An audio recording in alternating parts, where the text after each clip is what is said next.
안녕하세요 여러분. 제가 오늘 카메라를 켠 이유는 밴쿠버의 치안에 대해서 이야기해보려고 카메라를 켰습니다. 여러분은 밴쿠버의 치안이 어떤 것 같으세요? 밴쿠버 치안이 좀 어떻다고 생각을 하시나요? 저 같은 경우는 밴쿠버를 와서 1년 동안 다운타운에서 지냈어요. 그리고 일도 차이나타운 근처에서 했어요. 근데 그럼에도 불구하고 막 밴쿠버가 엄청 위험한 곳이다 이렇게 느끼지는 않았어요. 물론 여기가 이제 홈리스도 많고 약에 취한 사람들도 많아서 안전한 곳이라 생각을 하진 않지만 흔히 위험 지역이라고 불리는 곳들 있잖아요. 이제 헤이스팅스 거리, 차이나타운 이쪽만 피하면 그렇게 문제가 될 곳이 아니라고 항상 생각을 해왔습니다. 또 방금 언급했듯이 저는 일을 차이나타운 근처에서 했어요. 물론 집을 왔다 갔다 하는 그 길이 항상 홈리스가 있기는 했지만 막 그들이 저에게 다가온다던가 뭔가 위협을 느낀 일은 없었어요. 저를 신경 쓰지 않는다 좀 이런 생각을 하면서 지나왔던 것 같아요. 제가 이 영상을 찍게 된 이유는 최근에 꽤 무서운 일을 당했고 그걸 여러분들께 공유해 드리려고 카메라를 켰어요. 이게 꽤 최근 일이었어요. 제가 그날은 일 가기 전에 약속이 있었어요. 근데 약속이 끝나고 일을 가기까지 시간이 한 40분 정도 뜨는 거예요. 제가 그때 배터리도 없었고 밥도 못 먹었고 비가 엄청 많이 오는데 우산이 없었어요. 그래서 일 가기 전에 카페나 간단하게 먹을 걸 좀 먹고 가야겠다라고 생각을 했고 눈앞에 A&W가 가장 가까이에 보여서 A&W로 들어갔습니다. 버거를 주문해서 먹고 핸드폰을 충전하면서 그냥 만지고 있었어요, 핸드폰을. 근데 그때 한 남자가 매장에 들어오는 게 보였어요. 제가 이렇게 고개를 들고 쳐다본 건 아닌데 그냥 그 눈 시야에 이렇게 들어오잖아요. 그 남자 들어서는 바 테이블에 앉았는데 그 바 테이블이 제 몸이 향하는 곳, 제가 마주보는 방향이 있었어요. 근데 막 자꾸 혼잣말로 뭐라고 소리를 치더라고요. 에어팟을 끼고 있어서 잘 들리진 않았지만 그때 중간중간 좀 들리는 소리가 take picture 이런 얘기를 하더라고요. 근데 무시했죠. 밴쿠버는 이렇게 혼잣말 하는 사람이 진짜 많습니다. 그래서 그냥 무시를 하고 핸드폰을 만지고 있는데 저한테 다가오는 게 제 시야에 걸리더라고요. 아, 왜 나한테 오는 거야? 약간 이런 생각을 했죠. 그래서 제 바로 옆에 쓰더라고요. 제가 이렇게 고개를 딱 들고 봤어요. 근데 왜 자기 사진을 찍냐고 물어보더라고요. 너 왜 내 사진 찍어? 뭐 이런 식으로. 제가 그때 진짜 뭐지 싶어서 귀에 있는 에어팟 하나 딱 뺀 다음에 what? 하고 쳐다봤어요. 근데 그 순간 저를 이렇게 한 대 치더라고요. 제 이 팔 쪽? 기억도 안 나요, 실은. 어깨인지 아니면 이 팔 쪽인지를 이렇게 퍽 치더라고요. 제가 그 순간 너무 놀라서 그 자리에서 바로 일어나서 몸을 피했어요. 그리고 이 상황이 굉장히 위협적이라는 생각이 들더라고요. 그때 제 테이블에 제 공기계와 제 가방이 올라와 있었어요. 공기계는 제가 거의 쓰지 않지만 가끔 영상 찍을 때 필요할 것 같으면은 진짜 가끔 사용을 해요. 그날 영상 찍어놓은 게 있어서 그거를 옮기려고 이제 가져왔던 거고, 근데 그 사람이 그때 제 테이블에 있는 공기계를 이렇게 가져가더라고요. 그래서 그 순간 저도 너무 놀라서 옆에 있는 가방을 저한테 가져왔어요. 그리고 너 사진 안 찍었어 이렇게 소리를 치고 도움을 요청하려고 help 하면서 이렇게 매장을 쳐다봤는데, 매장을 향해 소리를 쳤는데 매장에 정말 저보다도 어려 보이는 작은 체구의 인디아 직원 여성분 2명 있었고 너무 나이가 많아 보이는 아시안계 할아버님이 한 분 계시더라고요. 그 3명이 모두 놀란 표정으로 저희 쪽을 쳐다보고 있는 거예요. 제가 그 순간 드는 생각은 지금 나를 도와줄 사람이 없다 이곳에, 약간 이런 생각이 들더라고요. 그 남자는 계속 소리를 쳤어요. 너 왜 사진을 찍냐고. 그러더니 제 핸드폰을 쥔 상태로 매장 입구 쪽으로 가더라고요. 바로 나가지 않고 거기서 막 소리를 쳤어요. 얘가 우리 사진 다 찍었고 막 이런 식으로. 그게 제 본폰이 아니고 공기계였기 때문에 저도 막 적극적으로 이거를 가져오려고 하진 않았지만,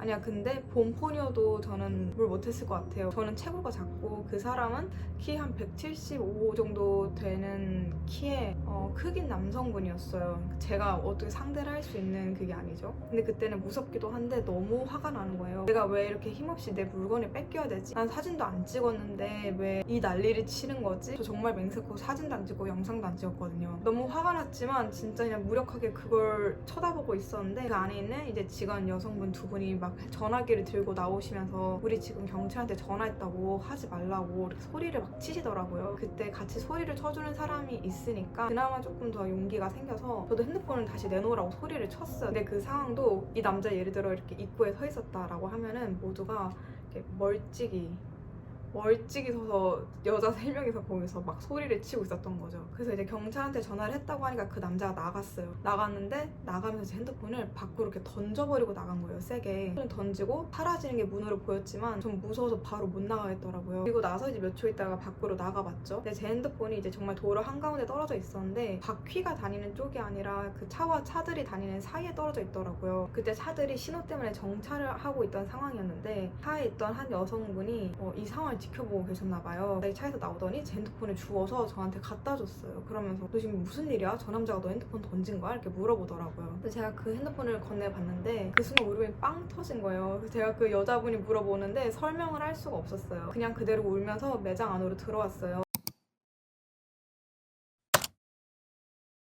제가 언제부터인지 모르겠지만 몸을 진짜 심하게 떨고 있더라고요. 그래서 그 직원분들이 이제 물을 갖다 주면서 괜찮아? 괜찮아? 이렇게 계속 확인해 주시고 앰뷸런스 불러줄까? 이렇게 막 물어보시는데 저는 그 상황에서 10분 있으면 일을 가야 됐거든요. 10분 안에 출발을 해야지 제가 일하는 곳까지 닿을 수가 있었어요. 그래서 제가 그냥 괜찮다고 얘기하고 그때 연락 중이던 친구한테 이제 연락을 보냈어요. 제가 이런 일을 겪었다는 걸. 이 연락을 보낸 이유가 나 방금 진짜 무서운 일 있었어 이게 아니고 제가 이런 일을 당했다는 걸 누군가 한 명은 일단 빨리 좀 알아야 될 것 같다는 생각이 들더라고요. 여기가 제 나라도 아니고 이런 위험 상황이 있을 때 최소한 한 명에게라도 일단 먼저 알리는 게 낫다는 생각이 들더라고요. 그래서 제가 그때 연락을 보냈는데 제가 그때 손이 너무 떨려서 타이핑을 못 치겠더라고요. 그래서 이제 울면서 막 음성 메모를 보냈죠.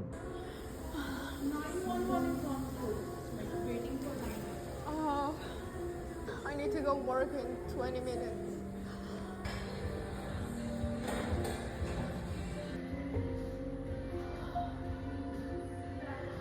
No. I was ready.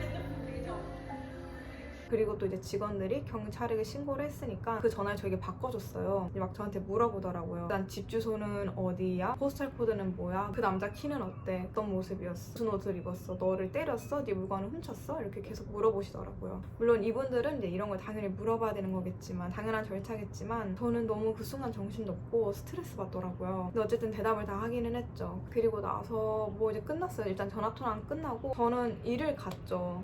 약간 좀 일을 갔던 건 좀 미련했던 것 같아요. 그날 저녁은 제가 혼자 일을 하는 날이었어서 제가 늦으면 저를 대신할 사람도 없고 그냥 빨리 일을 가야 될 것 같다는 생각밖에 안 들더라고요. 제가 그때 만약에 사장님께 연락을 해서 나 이런 일을 당했는데 너무 진정이 안 돼서 집에서 쉬어야 될 것 같다 이렇게 얘기를 하면 받아주셨을 것 같기도 한데 그때는 좀 그런 기대가 없었던 것 같아요. 제가 예전에 어떤 분이 저와 비슷한 일을 겪었다는 얘기를 해준 게 기억이 나는 거예요. 그분도 한국인이었고 이제 남성분이었는데 상황은 비슷해요. 패스트푸드점에서 혼자 밥을 먹고 있는데 한 남자가 갑자기 와서는 정말 이유 없이 얼굴을 이렇게 주먹으로 때렸다라는 얘기였어요. 제가 이 얘기를 밴쿠버 거의 왔을 초반에 들었는데 그걸 듣고 너무 무섭다고 생각을 하면서도 좀 먼 일처럼 느껴졌어요. 왜냐면 전 밴쿠버 다운타운에서만 지냈고 그분이 있었던 이 일은 버나비에서 일어난 일이거든요. 그분한테 이제 이 일을 어떻게 해결을 했냐 이렇게 물어봤는데 당연히 이제 경찰한테 연락을 했고 그쪽으로부터 메일을 받았는데 그 사람이 정신에 문제가 있는 사람이었다고 그냥 그런 내용의 메일을 받은 거예요. 근데 여기서 이제 더 가진 않으셨다고 하더라고요. 제 생각엔 더 가지 않으셨던 이유가 이 일로 뭐가 해결될 거란 기대가 없어서 더 가지 않으셨던 게 아닌가? 좀 이런 생각이 들기도 해요. 어떤 보상을 받을 수 있는 것 같지도 않고 뭐 그 사람이 정신에 문제가 있다고 하니까 그 사람을 막 감옥에 넣는다거나 이렇게 갈 것 같지도 않고 그냥 그렇게 해서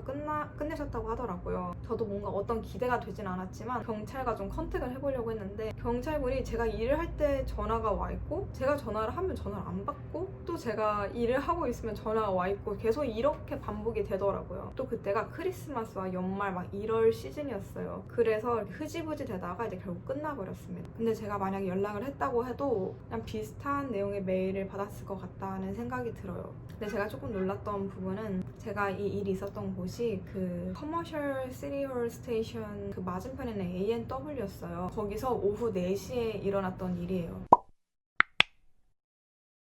제가 밴쿠버에서 좀 지낸 나고 자란 분들 아니면 밴쿠버에서 좀 지낸 분들께 이 지역이 어떠냐고 물어봤어요. 이후에 제가 물어봤을 때 다들 반응이 거기 괜찮은데? 좀 이런 반응들이더라고요. 거기 안전해 헤이스팅스만 가지만 약간 다들 이렇게 반응을 하시더라고요. 그 다른 분이 겪었던 일도 전압이 있었던 일이고 보통 이제 다운타운이 되게 위험 지역으로 뽑히는데 저도 그렇고 그분도 다운타운 밖에서 이런 일을 겪었다는 게 더 놀라웠어요. 그러니까 안전지대가 없는 건가? 좀 이런 생각도 들고 저는 항상 에어팟을 끼고 끼고 노래를 크게 듣고 다녔는데 이날 이후로 에어팟을 안 끼고 다니는 습관이 생겼어요. 모르겠어요. 에어팟을 그냥 계속 안 끼게 되고 저녁이 되면 걸어 다니는 것도 그렇고 버스 타는 것도 무섭더라고요. 예전에는 길 가다가 이상해 보이는 사람들, 혼잣말하는 사람들 보이면 진짜 그냥 무시하고 그냥 지나갔는데 지금은 그 사람들 마주치면 너무 긴장이 되고, 제가 이 이야기를 공유해드리는 이유는 밴쿠버 살다 보면은 주변에 이상한 사람들이 많다 보니까 오히려 거기에 좀 의연해지는 게 있는 것 같더라고요. 이렇게 좀 자연스러워지는 게 있는 것 같아요. 저도 그랬고.